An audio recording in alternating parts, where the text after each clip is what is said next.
Hello friends और स्वागत है आपका अपस्किल एजुकेशन में। दोस्तों, सीटेट का नोटिफिकेशन 19 सितंबर को आ चुका है और 20 सितंबर को उसको अपडेट करके दोबारा भेजा गया है। और इसको पढ़ने के बाद बहुत सारे स्टूडेंट्स को काफ़ी कन्फ्यूजन है एलिजिबिलिटी क्राइटेरिया को लेकर के, उसके सिलेबस को लेकर के, एग्ज़ाम के पैटर्न को लेकर के, वैलिडिटी को लेकर के और मोड ऑफ एग्जामिनेशन को लेकर के, और भी बहुत सारे डाउट्स हैं। तो उन डाउट्स को इस वीडियो में देखने के बाद में आप अच्छे से क्लियर कर लेंगे और आपको कोई डाउट नहीं रह जाएगा। इन केस को कुछ रह जाता है तो आप उसको कमेंट्स में डाल दीजिएगा, मैं उसको पिन कर दूंगा ताकि आपका डाउट क्लियर हो जाए। अगर आप इस चैनल पर नए हैं तो उसको सब्सक्राइब कर लीजिएगा, क्योंकि आने वाले दिनों में सीटेट से के सब्जेक्ट से रिलेटेड हम लाइव क्लासेस भी चलाएंगे और अदरवाइज भी जनरल स्टडीज़, इंग्लिश, हिंदी की क्लासेस इस चैनल पर आपको मिलेंगी। तो बढ़ते हैं, आज देखिए सबसे पहले कुछ जो बेसिक जानकारी है वो ले लेते हैं। तो बेसिक इन्फॉर्मेशन में देखिए सबसे पहले बात कर लेते हैं कि डेट ऑफ फिलिंग फॉर्म क्या है। फॉर्म फिल करने की डेट कब से भाई? 20 सितंबर से लेकर के 19 अक्टूबर तक है। ठीक है, तो 19 अक्टूबर का इंतजार मत कीजिएगा, 10 अक्टूबर से पहले पहले फॉर्म भर दीजिएगा। लास्ट डेट फी जमा करने की क्या है? फॉर्म आप भर सकते हैं 19 अक्टूबर तक और फीस एक दिन बाद तक यानी कि 20 अक्टूबर में 3:30 बजे तक भर सकते हैं। करेक्शन डेट्स क्या होगा? देखिए, जब 20 अक्टूबर को फॉर्म भर दिए जाएंगे उसके बाद 22 अक्टूबर से 28 अक्टूबर तक फिर विंडो खुलेगी, यानी कि उनकी वेबसाइट, और आप उसमें करेक्शन कर सकते हैं अगर कुछ गलती हो गई हो। एग्जाम की डेट्स क्या है? 16 दिसंबर, यानी कि 3 महीने हैं अभी आपके पास। 16 दिसंबर से 13 जनवरी 2022 के बीच में एग्जामिनेशंस आपके होंगे। समय क्या रहेगा एग्जामिनेशन का? 2 शिफ्टों में परीक्षाएं होंगी, 9:30 से 12 एक ये और 2:30 से 5 एक ये, यानी कि 2.5 घंटे का एग्जाम होगा आपका। अब देखिए मोड ऑफ एग्जाम क्या होगा। अभी तक क्या होता था? अभी तक आपके पास ऑफलाइन एग्जाम होता था, अब की बार से ऑनलाइन। कैसा होगा एग्जाम? आपका ऑनलाइन हो रहा है, कंप्यूटर बेस्ड टेस्ट हो रहा है। सीबीटी मतलब कंप्यूटर बेस्ड टेस्ट। अच्छे से समझ लीजिए यहां तक। आगे बढ़ते हैं। अब देखिए थोड़ा फीस वगैरह की बात कर लेते हैं। भाई फीस क्या पड़ रही है? देखो, 2 पेपर होते हैं इसमें, जो लोग स्टेट या सीटेट देते हैं जानते होंगे। ये तो पहला पेपर जो होता है वो क्लास 1 to 5 के लिए होता है और दूसरा वाला 6 to 8 के लिए होता है। तो कक्षा 1 से 5 तक के जो कैंडिडेट्स अप्लाई करना चाहते हैं तो उसमें देखिए सिर्फ एक पेपर अगर भरना है 1 to 5 वाला या 6 to 8 वाला, तो उसकी फीस है 1,000 रुपये। और जो रिजर्वेशन में है, SC ST या डिफरेंशियली एबल्ड जो लोग हैं, दिव्यांग लोग हैं, उनके लिए 500 रुपये। लेकिन अगर किसी की एलिजिबिलिटी है और वो दोनों पेपर भरना चाहता है, यानी कि 1 से 5 क्लास वाला भी और 6 से 8 में पढ़ाने वाला भी, तो उसको पेपर 1 और पेपर 2 दोनों भरेगा, तो उसकी फीस 2,000 रुपये ना होकर के सिर्फ 1,200 है। और रिजर्वेशन वालों की फीस उसकी जस्ट आधी 600 रुपये हो जाती है। फीस आप क्या कर सकते हैं? बैंक में जाइए, पे कर दीजिए, चालान ले लीजिए, उसको वेबसाइट पे चालान नंबर डाल दीजिए, या फिर आप सीधे ऑनलाइन पेमेंट कर लीजिए। आगे आते हैं, देखिए तो फीस क्लियर हो गया होगा। अब आती है सबसे इंपॉर्टेंट बात। बहुत लोगों को इसमें कंफ्यूजन है, बहुत भयंकर कंफ्यूजन है। यहां पर 90% लोगों को कंफ्यूजन है कि भाई हम सीटेट दे सकते हैं या नहीं दे सकते हैं। तो अभी हम आपको बिल्कुल क्लैरिटी के साथ में इसके बाद कोई कंफ्यूजन एलिजिबिलिटी या अर्हता से संबंधित नहीं रह जाएगा। देखिए बात कर लेते हैं। पेपर 1 कहता है, पेपर 1 किसके लिए है? क्लास 1 to 5 के लिए। पहली चीज क्लियर कर लो, ठीक है। क्या क्या क्वालिफिकेशन होनी चाहिए? पहली क्वालिफिकेशन क्या कह रहा है? पहली कह रहा है कि आपने क्लास 12th या सीनियर सेकेंडरी पास करी होनी चाहिए 50% मार्क्स से, 50% आपके मार्क्स होने चाहिए। और फिर आपने डीएलएड कर रखा हो, डीएलएड कर रखा हो। और कर रखा हो का मतलब क्या? या तो आपने पास कर लिया हो या आप फाइनल ईयर में हो, ठीक है। अगर पास कर लिया है तो कोई प्रॉब्लम ही नहीं है। अगर फाइनल ईयर का मतलब क्या है कि या तो आप तीसरे या चौथे सेमेस्टर में हो। इस बार डिले की वजह से कई बार तीसरे सेमेस्टर का रिजल्ट नहीं आया है या दूसरे सेमेस्टर का रिजल्ट नहीं आया है। तो क्या करेंगे? एग्जाम की जो लास्ट डेट है यानी कि 19 अक्टूबर, 19 अक्टूबर तक अगर आपका रिजल्ट आ जाता है तो आपका फॉर्म वैलिड माना जाएगा। लेकिन अगर 19 अक्टूबर के बाद में आपका रिजल्ट आता है तो आपका फॉर्म वैलिड नहीं माना जाएगा। तो क्लियर कर लीजिएगा, आपका दूसरे सेमेस्टर का या तीसरे सेमेस्टर का रिजल्ट जब भी आना है एलिजिबिलिटी में तो वो 19 अक्टूबर तक आ जाना चाहिए। ठीक है। दूसरी कंडीशन देखिए, कह रहा है 12वीं 12th किया हो 45% से, ये रिजर्व कैटेगरी के लिए है, ये वाला रिजर्वेशन वालों के लिए है। 12वीं किया हो 45% से, साथ में डीएलएड किया हुआ हो, एनसीटीई के नॉर्म्स के अकॉर्डिंग दिया जाता है। अब यहां पर भी ये बात लागू होगी, डीएलएड कर लिया हो या फाइनल ईयर में हो, ये सब में लागू होगी ये बात। तीसरा देखिए क्या कह रहा है, तीसरा वाला कह रहा है कि आपने 12वीं कर रखी हो 50% नंबर से, और साथ में 4 साल का आपने बैचलर्स ऑफ एलिमेंट्री एजुकेशन कर रखा हो। यहां पर कोई कंफ्यूजन नहीं है, 50% नंबर 12वीं में प्लस 4 साल का बैचलर ऑफ एलिमेंट्री एजुकेशन आपने कर रखा हो। चौथा देखिए क्या कहता है, चौथा पॉइंट कहता है कि आपने 12वीं की हो 50% नंबर के साथ में, फिर 2 साल का डिप्लोमा आपने कर रखा हो स्पेशल एजुकेशन में। यहां पर भी ये बात लागू होगी कि चाहे कर रखा हो या आप फाइनल ईयर में हो। ठीक है, लेकिन सेकेंड सेमेस्टर का या थर्ड सेमेस्टर का जिसका भी रिजल्ट अवेटेड है वो आ जाना चाहिए 19 अक्टूबर से पहले, अदरवाइज फॉर्म कैंसिल हो जाएगा। पांचवी बात क्या कहता है, पांचवी बात कहता है कि ग्रेजुएशन आपने किया हो। देखिए यहां पर सिर्फ एक क्राइटेरिया दिया है ग्रेजुएशन के लिए, फर्स्ट टू फिफ्थ वालों के लिए, पेपर 1 के लिए, कि आपने ग्रेजुएशन किया हो 50% नंबर से मिनिमम आपके होने चाहिए, और साथ ही साथ आपने 1 या 2 साल वाला बीएड कर रखा हो। राइट, 1 या 2 साल वाला बीएड आपने कर रखा हो, इसमें किसी को कोई डाउट नहीं होना चाहिए अब तक। आगे देखते हैं पेपर 2 के लिए क्या बात आती है। अब देखो पेपर 2 के लिए क्या बात कह रहा है, पेपर 2 के लिए कह रहा है कि आपने बैचलर डिग्री ले रखी हो, पहली बात। दूसरी बात क्या कि आपने डीएलएड कर रखा हो 2 साल वाला, इसमें अगर फाइनल ईयर में है तब भी काम चल जाएगा। वही बात जो पहले वाले में बताई वही यहां पर भी लागू होगी। दूसरी बात क्या कहता है पेपर 2 के लिए कि भाई आपने ग्रेजुएशन कर रखा हो 50% नंबर के साथ में, प्लस 1 साल का आपका बीएड हो रखा हो। ठीक है, आपने 1 साल का बीएड कर रखा हो। तीसरी बात कहता है कि आपने ग्रेजुएशन किया हो 45%, ये वही रिजर्वेशन वाली बात आ गई, और फिर 1 साल का आपने बीएड कर रखा हो, 1 साल का आपने बीएड कर रखा हो, ये एनसीटीई नॉर्म्स के अकॉर्डिंग ही होगा। चौथी बात कहता है कि 12वीं कर रखी हो आपने 50% नंबर के साथ में, और 4 साल का आपका बीएलएड हो, यानी कि फाइनल ईयर में भी होगा तो चलेगा। ये कंडीशन सब में लगेगी, फाइनल ईयर वाली। पांचवी बात कहता है कि आपने 12वीं कर रखी हो 50% नंबर से, प्लस 4 साल का जो बीए बीएससी इन एजुकेशन होता है, स्पेशल जो चलता है कोर्स, अगर वो आपने कर रखा है या उसके फाइनल ईयर में है तब भी आप ये फॉर्म पेपर 2 के लिए भर सकते हैं। फिर छठी बात क्या कहता है कि आपने ग्रेजुएशन कर रखा हो 50% मार्क्स के साथ में, और आपने बीएड कर रखा हो स्पेशल एजुकेशन में, ठीक है, तब भी आप एलिजिबल हैं फॉर्म भरने के लिए। अब जो सबसे महत्वपूर्ण प्रश्न है, ये बहुत बच्चों की क्वारी आ रही है कि सर हमारे ग्रेजुएशन में जो रिजर्व कैटेगरी में वो कह रहे हैं कि सर 44 पॉइंट समथिंग % रह गए हैं, या 45% हम नहीं बना पाए हैं, या कुछ लोग कह रहे हैं कि सर हमारा 50% नहीं है लेकिन हमने पीजी कर रखा है और पीजी में हमारे 50% हैं या उससे ज़्यादा हैं। तो एनसीटीई कहता है कि अगर ग्रेजुएशन में आपके जो डिजायर्ड क्राइटेरिया उससे नंबर कम है, यानी कि 50% से या 45% से जैसा मांगा गया उससे कम है, तो पीजी में नंबर उससे ज़्यादा होने चाहिए। यानी कि अगर पीजी में 50% है या उससे ज़्यादा है, या पीजी में 45% है या उससे ज़्यादा है, अलग अलग कैटेगरीज के लिए, तो आप एलिजिबल हैं फॉर्म भरने के लिए। इसमें बिल्कुल भी कंफ्यूजन मत रखिएगा आप लोग। ठीक है, ये सबसे बड़ा डाउट था, क्लियर हुआ। अभी देखो एलिजिबिलिटी क्लियर हो गई सभी को। अब बढ़ते हैं आगे। अब देखिए बात कर लेते हैं जरा भाई कि एग्जाम का पैटर्न क्या होगा। पैटर्न के पहले हम आपको एक बात बता दें कि वैलिडिटी की बात बहुत लोग पूछ रहे हैं कि सर वैलिड कितने दिन के लिए होगा।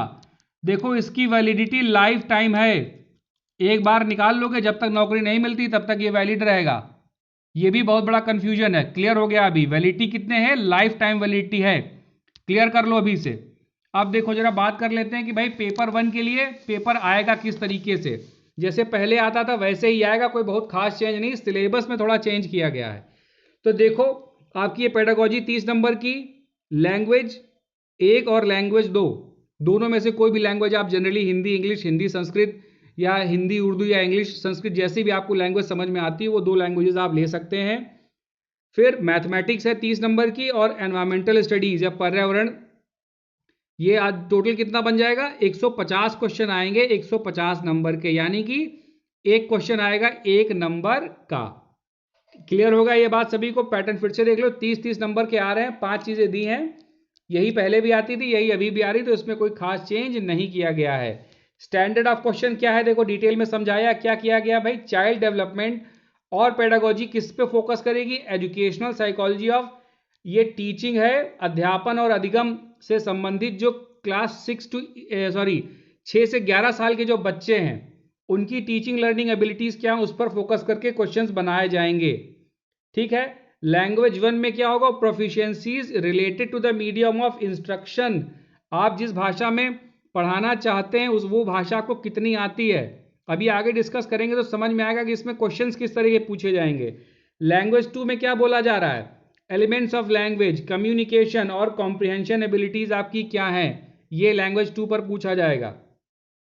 आ जाते हैं, आप देखिए कोई भी 2 लैंग्वेजेस आप ले सकते हैं, लैंग्वेजेस आगे दी होंगी, कौन कौन सी लैंग्वेजेस आप ले सकते हैं, ये देखो ये लैंग्वेजेस की लिस्ट है, जो भी लैंग्वेज आप इसमें से पसंद करना चाहें आप पसंद कर सकते हैं। राइट, आगे बढ़ते हैं। देखिए अब बात आई थी पेपर 2 का, देखो पेपर 1 का पैटर्न तो देख लिया, पेपर 2 के पैटर्न में क्या चेंज है, इतना तो सेम है, child development pedagogy, language 1 language 2 same है, देख रहे हो।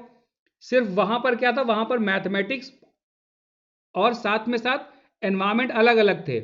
यहां पर क्या किया, जो साइंस के टीचर हैं उनके लिए 60 नंबर एक साथ कर दिए हैं, किसके लिए, मैथ और साइंस के लिए। और जो सामाजिक विज्ञान है ना उसके टीचर्स हैं उनके लिए क्या किया गया, उनके लिए 60 नंबर का पेपर वो अलग कर दिया है, मतलब एक ही पेपर में आएगा लेकिन क्वेश्चंस बदल जाएंगे।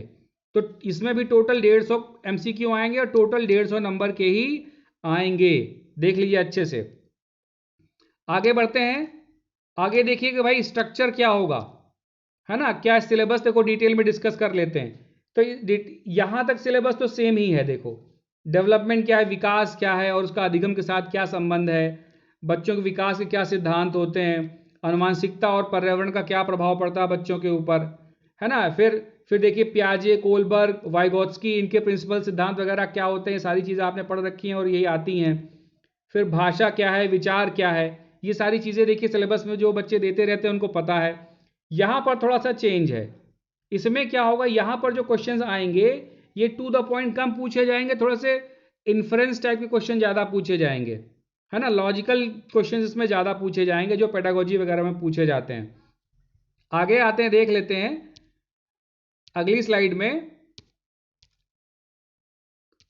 भी। अच्छा, इसमें एक चीज़ और देख लीजिएगा कि ये जो है चाइल्ड डेवलपमेंट पेडागोजी आएगी 15 नंबर की, टोटल 30 सवाल आएंगे पेपर 1 में, ठीक है, टोटल 30 सवाल आ रहे हैं। उस 30 सवाल में जो चाइल्ड डेवलपमेंट है ये क्या आ रही है, ये 15 नंबर की आएगी।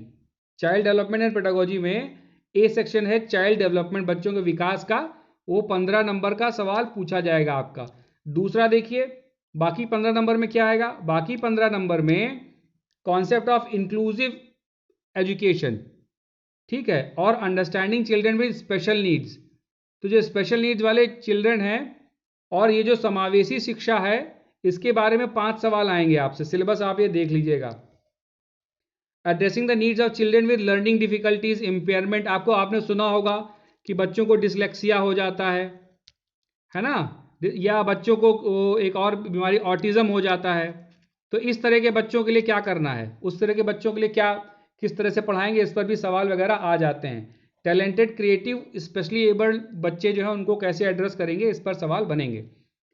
पार्ट सी क्या कहता है, चाइल्ड पेडागोजी का कहता है कि लर्निंग एंड पेडागोजी, इस पर 10 सवाल आएंगे। देखिए ये भी बड़ा इंपॉर्टेंट सेक्शन है, बच्चे किस तरह सोचते हैं और बच्चे किस तरह से सीखते हैं, ठीक है, बच्चे क्यों फेल होते हैं, कैसे फेल होते हैं। Child as a problem solver, scientific investigator, ये कॉग्निशंस एंड आपका कॉग्निशन एंड इमोशंस है, मोटिवेशन एंड लर्निंग है, factors contributing to learning and personal environment, ये सारी चीज़ें सिलेबस में है, देख लीजिएगा क्या कैसे है और इस पर क्वेश्चंस आएंगे। अब ये जो सेक्शन लर्निंग एंड पेडागोजी वाला होता है आप जानते हैं इस पर कि टू द पॉइंट नहीं पूछता, थोड़ा सवाल घुमा फिरा करके पूछेगा इस पर। आगे बढ़ते हैं। अब देखिए लैंग्वेज 1 की बात कर लेते हैं कि भाई भाषा 1 का क्या होगा। देखिए ये सिलेबस पेपर 2 में भी लगभग सेम ही होगा, सिर्फ सब्जेक्ट का पेपर चेंज हो जाएगा। लैंग्वेज 1 में क्या है, देखो लैंग्वेज 1 में क्या करा है, उसमें भी 30 सवाल आएंगे जैसा कि हमने पहले देखा था। अब लैंग्वेज कॉम्प्रिहेंशन दिया हुआ, देखो इसमें अच्छे से रीडिंग अनसीन पैसेज, 2 पैसेज दिए जाएंगे लैंग्वेज 1 में, 2 पैसेज दिए जाएंगे, एक प्रोज या ड्रामा होगा और दूसरा एक कविता दी जाएगी, एक पोएम दी जाएगी, जिसमें कॉम्प्रिहेंशन पर क्वेश्चंस होंगे। इन्फ्रेंस, ग्रामर और वर्बल एबिलिटी, अभी तक ये नहीं था, ये नया जोड़ दिया गया। इन्फ्रेंस, ग्रामर और वर्बल एबिलिटी पर सवाल आपसे पूछे जाएंगे। दूसरा देखिए सेक्शन क्या आता है भाषा में, ये पेडागोजी ऑफ लैंग्वेज डेवलपमेंट, इस पे 15 क्वेश्चंस आएंगे। Learning acquisition, principles of language teaching, language skills, challenges क्या क्या हैं, टीचिंग लर्निंग मटेरियल वगैरह में क्या आ जाता है, फिर रिमीडियल या उपचारात्मक शिक्षण वगैरह क्या है, लैंग्वेज स्किल्स वगैरह क्या है, इस पर क्वेश्चंस आपसे पूछे जाएंगे और ये 15 क्वेश्चन इसमें से हो जाएंगे। तो ये 15 और 15 कितने हो गए, 30 सवाल हो गए। आगे आते हैं, आप देखिए लैंग्वेज 2 की बात देखिए। लैंग्वेज 2 में भी 2 हिस्से हैं 15-15 नंबर के, पहला कॉम्प्रिहेंशन और दूसरा पेडागोजी ऑफ लैंग्वेज डेवलपमेंट, वही जो पहले था, लेकिन इसमें ए सेक्शन में चेंज किया गया है। क्या चेंज किया गया, वहां पर एक प्रोज आ रहा था और साथ ही साथ एक पोएम आ रही थी, है ना। उसमें क्या दिया था पेपर में, जरा देखिए, एक प्रोज या ड्रामा है और साथ ही साथ एक कविता है, लेकिन यहां पर क्या बोला जा रहा है, यहां पर आपको 2 अनसीन प्रोज दिए जाएंगे, पोएम नहीं दी जाएगी। 2 अनसीन आपको प्रोज दिए जाएंगे और उन्हीं पर सवाल आपसे किए जाएंगे, ठीक है। दूसरा देखिए pedagogy of language development, same है जो पहले दिया हुआ था, दोनों सेक्शन से 15-15 नंबर मिलेंगे आपको। आगे बढ़ते हैं। अब देखिए सब्जेक्ट की बात कर लेते हैं, मैथमेटिक्स की बात की जाए पहले। देखिए तो मैथमेटिक्स में क्या है, देखो क्या क्या सब्जेक्ट दिया हुआ है, देख लो 14 इसमें टॉपिक्स दिए हैं, geometry, shape, solid, number, addition, multiplication, division, ये सब हैं और इनसे टोटल 15 नंबर का आएगा, यानी कि हर चैप्टर से एक सवाल, यानी कि हर चैप्टर इंपॉर्टेंट है। दूसरी बात, इसमें पेडागोजिकल इश्यूज दिया हुआ है, nature of mathematics, place of mathematics, language of mathematics, community वगैरह, ये सब जो भी मैथमेटिक्स का, जैसा फिर डायग्नोस्टिक और रिमीडियल टीचिंग वगैरह, इससे और 15 सवाल आएंगे। तो हर सब्जेक्ट को इसी तरह से तोड़ा गया है, जिसमें 15 कोर सवाल होंगे और 15 पेडागोजी वगैरह पे सवाल होंगे। तो ये हो गया मैथमेटिक्स का सिलेबस। आगे बढ़ते हैं। देखिए अब एनवायरमेंटल स्टडीज दिया हुआ है, family, friends, plants, animals, food, shelter, water, travel, things we do. इसका मतलब ये है कि अगर आप ढंग से देखें तो 8 तक की एनसीईआरटी अगर आप पढ़ लेते हैं, कक्षा 8 तक की एनसीईआरटी अगर आपने पढ़ ली तो ये सारे सवाल आपसे बड़े आराम से हो जाएंगे। उसी के हिसाब से चैप्टर्स के नाम ही सीधे सीधे दे रखे हैं इसमें, तो डरने की ज़रूरत नहीं है। अगला देखिए भाई, इसमें फिर एनवायरमेंट में क्या आ गया आपका, ये पेडागोजिकल इश्यूज आ गए एनवायरमेंट के, क्या क्या है, ये सब में सेम ही है, खाली सब्जेक्ट का नाम बदल जाता है, बाकी सब सेम रहता है। आगे आते हैं। अब देखिए चाइल्ड डेवलपमेंट एंड पेडागोजी, ये पेपर 2 की बात आ गई, यहां पर अच्छे से समझ लीजिएगा, यहां पर हम पेपर 2 की बात कर रहे हैं, ये पेपर 2 की बात है। यहां थोड़ा सा क्वेश्चंस का जो लेवल होगा वो बढ़ जाएगा, और कोई खास बात नहीं है, सेम सिलेबस है। देखो पियाजे, कोलबर्ग, वाइगोत्स्की यहाँ भी हैं, हेरिडिटी एनवायरमेंट यहाँ भी है, लैंग्वेज एंड थॉट यहाँ भी, सेम सिलेबस है पेपर 1 जैसा, बस क्वेश्चंस का थोड़ा सा लेवल बढ़ेगा, ठीक है। 15 क्वेश्चन इसमें, देखो चाइल्ड डेवलपमेंट पेडागोजी से कितने 30 क्वेश्चन आएंगे, 15 चाइल्ड डेवलपमेंट से आ जाएंगे, 5 किससे आएंगे, ये आपकी समावेशी शिक्षा और स्पेशल नीड्स वाले बच्चों को समझने के लिए 5 क्वेश्चन इसमें से आ जाएंगे। और आगे बढ़ जाते हैं, देखो 10 क्वेश्चन, 5 क्वेश्चन आपको इसमें मिल जाएंगे। कितने हो गए टोटल, देखो 15 ये हो गए, 5 ये हो गए, और नहीं इसमें कहीं कुछ मिस कर दिया इन्होंने सिलेबस में, 10 क्वेश्चन मिलेंगे इसमें, है ना, यहाँ पर 10 क्वेश्चन मिलेंगे इसमें, सिलेबस में इन्होंने मेंशन नहीं किया है। ये आपका 10 क्वेश्चंस वाली हो जाएगी, inclusive education, understanding children with special needs में। अच्छा ये वही वाला रिपीट हो गया, एक मिनट, अगला स्लाइड में दिया होगा, ये रहा 10 क्वेश्चन, देख लीजिए, लर्निंग एंड पेडागोजी के 10 क्वेश्चंस यहाँ से मिल जाएंगे। देखो सेम सिलेबस है, कोई इसमें कुछ अलग नहीं दिया हुआ, बिल्कुल सेम सिलेबस है, खाली क्वेश्चंस का लेवल थोड़ा सा चेंज हो जाएगा, क्वालिटी क्वेश्चंस की चेंज हो जाएगी। लैंग्वेज 1 देखो सेम जो पेपर 1 का था, वही सेम लैंग्वेज का सिस्टम है, वही पैटर्न ऑफ एग्जामिनेशन है, 15 क्वेश्चन इससे आने हैं और 15 question pedagogy of language development से आने हैं। फिर आपकी लैंग्वेज 2 दी होगी, है ना, लैंग्वेज 2 भी देखो दी हुई है, कॉम्प्रिहेंशन वाला सिस्टम दिया हुआ है, उसमें भी वही सेम चीज़ है, सेम सिलेबस है। तो इसमें सिलेबस में कोई बहुत ज़्यादा डिस्कशन करने की ज़रूरत नहीं है पेपर 2 के लिए, खाली सब्जेक्टिव जो सिलेबस है वहाँ पर डिस्कशन कर लेते हैं। सब्जेक्टिव सिलेबस देखो, अब यहाँ पर ये बहुत इंपॉर्टेंट है, यहाँ वहाँ पर मैथमेटिक्स में आपको सिर्फ चैप्टर्स दिए थे, यहाँ पर देखो मैथमेटिक्स साइंस से 60 क्वेश्चन आने पहले डिस्कस कर चुके हैं। उन 60 क्वेश्चन में मैथमेटिक्स का जो सिस्टम है वहाँ देखो कितने नंबर दे रहा है आपको, 20 क्वेश्चन दे रहा कंटेंट के लिए, ठीक है, कंटेंट के लिए 20 क्वेश्चन। अब यहाँ पर स्पेसिफाई कर दिया है number system, algebra, geometry, mensuration, data handling, और उसके अंदर भी उसने देखो आपको टॉपिक्स, सब टॉपिक्स भी दे रखे हैं, तो इनको पढ़ना जरूरी है। अगर मेंशन किया गया मतलब इससे नंबर आने ही आने हैं, क्वेश्चंस आएंगे ही आएंगे। दूसरा पेडागोजिकल इश्यूज कितने नंबर का हो जाएगा, ये 10 क्वेश्चन इसमें आ जाएंगे, टोटल कितना होगा 20 और प्लस 10, ये 30 सवाल मिलकर आपको बन जाएंगे इससे। अब आगे आते हैं मैथमेटिक्स के बाद में क्या दिया हुआ है, साइंस की बात। साइंस कितने नंबर की दी है, देखो साइंस भी 30 नंबर की आएगी, 30 नंबर की मैथ, 30 नंबर की साइंस। साइंस में देखो फूड मटेरियल, वहां पर सिर्फ चैप्टर्स के नाम दिए थे, यहाँ पर अंदर भी डिस्कस कर रहा है कि भाई क्या क्या पूछा जाएगा, ठीक है। ऑब्वियस सी बात है 6 to 8 के लिए अगर पेपर आना है तो थोड़ा सा तो डिफिकल्टी लेवल थोड़ा सा तो होगा ही, ज़्यादा 20 तो होगा ही। फिर पेडागोजिकल इशूज सेम सिलेबस, सिर्फ सब्जेक्ट का नाम बदल जाएगा और कुछ नहीं बदलेगा। इसके 10 क्वेश्चन, टोटल कितने बन जाएंगे, ये 30 क्वेश्चन का टोटल हो गया आपका। सिलेबस थोड़ा डाउनलोड कर लीजिएगा, अच्छे से देख लीजिएगा। फिर सोशल स्टडीज और सोशल साइंसेज, इसके भी 60 क्वेश्चन आएंगे। इसमें कंटेंट के दिए हैं आपको 40 क्वेश्चन, देखो उसमें कंटेंट के मैथ्स और साइंस में 30 क्वेश्चन थे, इसमें कंटेंट के दिए हैं 40 क्वेश्चन। हिस्ट्री का दिया है, देखो ये सारे 6 से 8 किताबें उठाओगे तो देखोगे सीधे सीधे चैप्टर्स के नाम ही दिए हुए हैं, तो इसमें कोई बहुत खास चीज़ नहीं डिस्कस करनी है, ये सारे चैप्टर्स के नाम दिए हुए हैं। किताब आप NCERT की वेबसाइट है ncert.nic.in, ncert.nic.in, इस पर जाइएगा और सारी किताबें डाउनलोड कर लीजिएगा, साइंस, मैथ्स और सोशल साइंस की, तो आपको बहुत बढ़िया है सिलेबस, वही एक बार पढ़ लीजिएगा, उसी सारे सवाल आ जाएंगे। ये सुल्तान ऑफ दिल्ली, न्यू किंगडम्स, ये सारे के सारे चैप्टर्स के नाम हैं, उसमें आप देखोगे तो सीधे सीधे जितने पार्ट हैं सबका नाम ही रख दिया यहाँ सीधे सीधे सिलेबस में, क्योंकि CBSE ही बना रही है ना, और आपको मालूम है कि NCERT CBSE ही देख रही है, सारी किताबें CBSE की रहती हैं, तो वही सिलेबस सेम रखा हुआ है। अब देखो ज्योग्राफी की बात, ज्योग्राफी भी ये क्लास 6 to 8 तक की ज्योग्राफी है, इसमें ये भी सारे चैप्टर्स के ही नाम है, देखोगे तो सब समझ में आ जाएगा, किताब खोल के देखोगे तो पूरा पूरा सिलेबस है। फिर सोशल एंड पॉलिटिकल लाइफ, ये बिल्कुल सेम चैप्टर्स के नाम ही दे रखे हैं इसमें। सोशल साइंस का भी हो गया देखो। फिर पेडागोजिकल इशूज से कितने क्वेश्चन आ जाएंगे, 20 नंबर इसके आ जाएंगे, 40 नंबर वहाँ थे और 20 नंबर ये हो गए, टोटल कितने हो गए 60 नंबर हो जाएंगे इसके भी। अब बात कर लेते हैं आगे, थोड़ा बढ़ जाते हैं कि देखो लैंग्वेज 2 में क्या है, सेम फॉर्मेट जो पहले लैंग्वेज 1 में था पेपर 1 में, वही सेम फॉर्मेट यहाँ पे देखो। 2 अनसीन प्रोज पैसेज दिए जाएंगे लैंग्वेज 2 में, डिस्कर्सिव, लिटरली और narrative with question, comprehension, grammar and verbal ability. उसमें देखो इन्फ्रेंस भी था, है ना, इन्फ्रेंस भी था, यहाँ पर ग्रामर और वर्बल एबिलिटी है, लैंग्वेज 1 में इन्फ्रेंस भी, यहाँ पे इन्फ्रेंस नहीं है। पेडागोजी और लैंग्वेज डेवलपमेंट में कितने क्वेश्चन है, 15 क्वेश्चन है।